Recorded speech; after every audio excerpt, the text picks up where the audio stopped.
Hello and welcome back to the channel. We are Indo Explorers and today is our final vlog of Central Asia series. Stay with us as we continue exploring Tashkent for one final time and say goodbye to the ancient Silk Route region before heading back to our respective homes.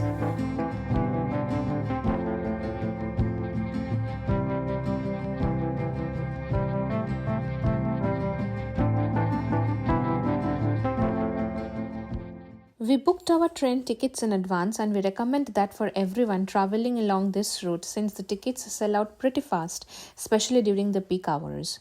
We booked them online and that can be paid by foreign bank cards also. We took the train at 5:08 am and reached Tashkent by 7:30 am.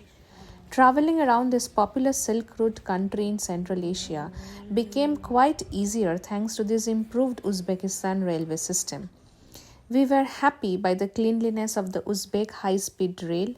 The Afrosiyob train can any day rival the cleanliness and comfort that one can find in European trains. These trains are far more expensive than the other ones in Uzbekistan, but it's the fastest one to take you to your destination.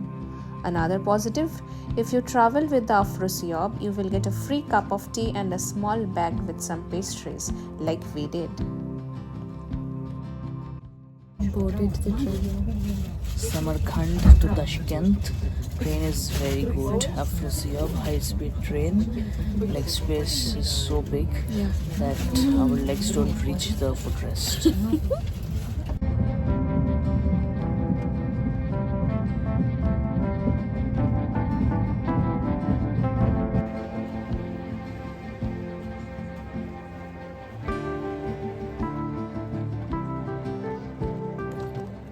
After reaching Tashkent, we had some time with us and so we decided to explore the city a little bit more. Holy Assumption Cathedral, Russian Orthodox Center. Constructed on the land of the Tashkent Military Hospital during the mid-1800s, there used to be a small church and a military cemetery where the large Holy Assumption Cathedral now stands. With time, the size of the church has increased such that during the Second World War, it was used as a hospital. After the war, the cathedral was reopened as the main Orthodox church in Tashkent, and this religious structure was completed in 1871 under the Russian Empire. Inside, one can notice intricate paintings and carved gold icons.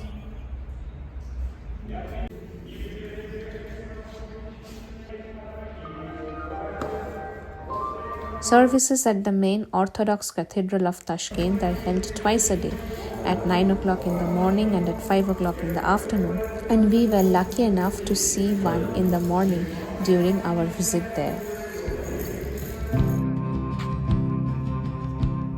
We are at the Holy Trinity St. Nicholas Convent in Tashkent. We just reached Tashkent a while ago. We had visited the Russian Orthodox Center as well before this. Our train from Samarkand to Tashkent was really classy. Afrosiyob train reached on time. We have a couple of hours before our flight leaves from Tashkent to back home. So we decided to make the most out of this time and visit the two cathedrals and convents that were remaining actually from the list of places we wanted to visit in Tashkent. So this would conclude our Central Asia trip. We really hope that you have enjoyed this series of ours. We have thoroughly enjoyed this tour.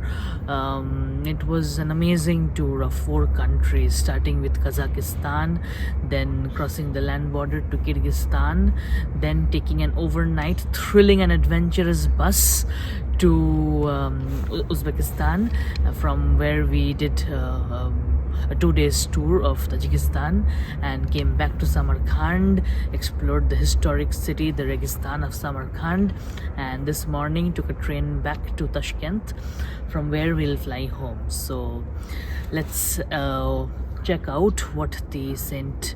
Nicholas Holy Trinity Convent has to offer and then hop on a taxi to the airport and fly back home. See you in our next series, in our next videos. Subscribe to our channel.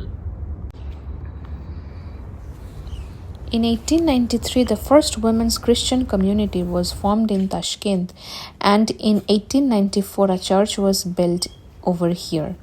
Located on 8th Martha Street, the church was finally renamed the Holy Trinity St. Nicholas Convent on September 19, 1901. The very first abbess of this monastery was Nun Calista. This only woman convent has different icons as well as relics of holy god worshippers and many famous saints.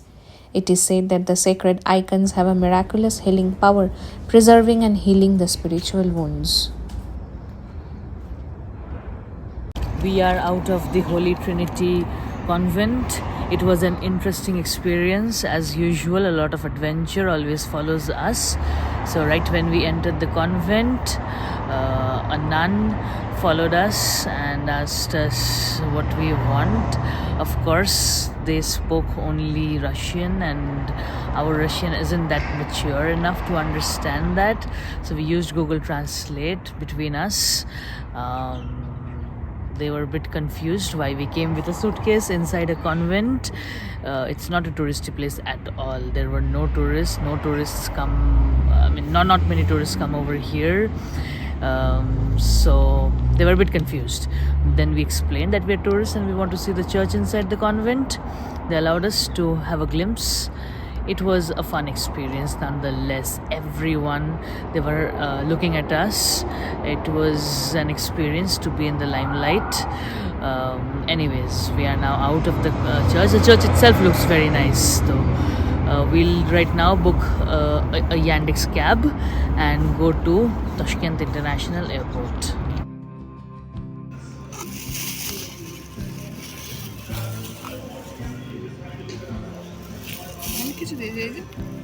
Cheese or sausage.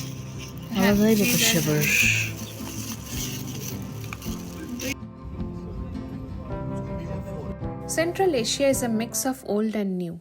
It's a region where East meets West, and embarking on a journey through the heart of this area requires extensive planning, no doubt, as it is a gateway to an extraordinary adventure filled with diverse landscapes, rich cultural experiences, and historical marvels.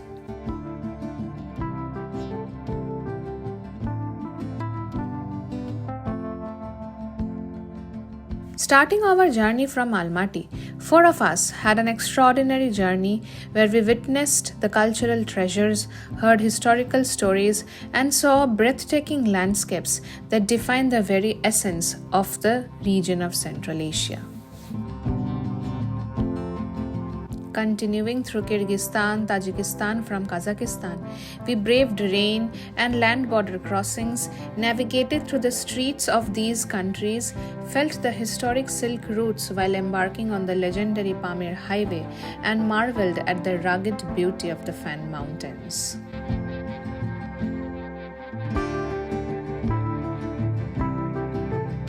The food may not be the best over here. They are mostly meat-centric, quite unimaginative to say, but we enjoyed the plow, lagman and mandi during our trip.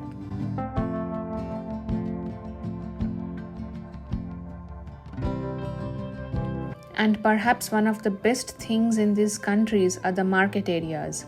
The historic bazaars in these silk routes were once meeting places for the tradesmen, and we enjoyed every moment in those areas. Contrary to the misconceptions, Central Asia is actually quite safe to explore. And after spending our time here for over a week, we can still hear the whispers of the canyons, see the snow-capped mountains in front waiting to be explored, and we genuinely miss the warmth of the people, be it at the border crossing area or the city in general.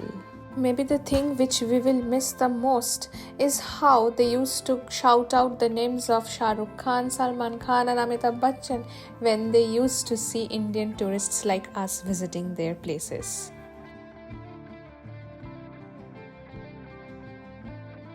If you have been a part of our journey through the Central Asia, thank you for this. And those who have come across this area for the first time, Do go through our playlist. We think you will like it. Thank you for staying with us. Keep supporting us, and we will continue to explore the different countries of the world and bring to you more videos. Till then, stay tuned and do not forget to like, share, and subscribe. See you.